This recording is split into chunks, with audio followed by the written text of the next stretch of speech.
since my father had prearranged everything. Greed makes everyone pay. 6 weeks after that, on Valentine's Day, I recall my phone rang at work. It was 3 months to the day that my father had died. My sister-in-law was calling asking if I'd heard the news. What news? I asked, wondering what she was talking about. My lawyer hadn't called me. Anything significant would be coming from her, I reasoned. Your stepmother passed away during the night, she said. Really? I didn't know. She wasn't talking to me, you know. She was found dead in her room this morning by the tenant, who wondered why she hadn't come downstairs. The house was totally silent.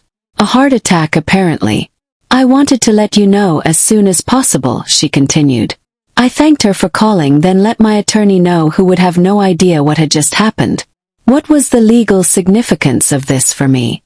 My stepmother had 2 brothers overseas. This would mean a more complex situation with more lawyers. Instead of being relieved, I cringed. Knowing nothing of the law, I didn't know the next logical step for my attorney to take is to plead the widow's right to elect in court. This New York State statute could be used to argue that my stepmother's death had occurred before she'd had the opportunity to. Within 3 months of my father's meant she'd claimed his estate and would not due to being dead.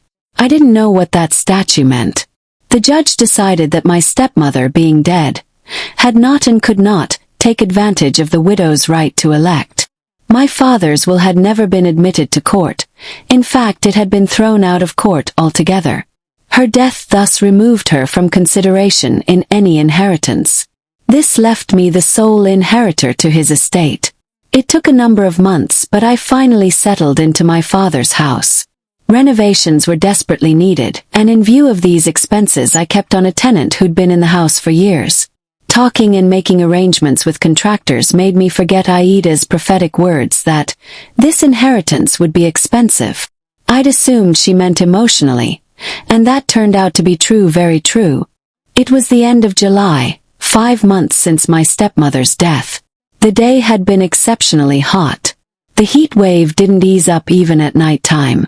I'd gone to bed about 10 o'clock. The bedroom air conditioner made a soft droning sound. The room was comfortable, but the rest of the house was stifling. My head had been on the pillow for a while when for some reason Aida's prophecy came back to me. This visitor has been sent. It will stay around and influence your life. I wondered what that meant. Perhaps she meant another boarder. I could use the extra cash. Rooms were renting for a premium. The renovations were going to cost a fortune.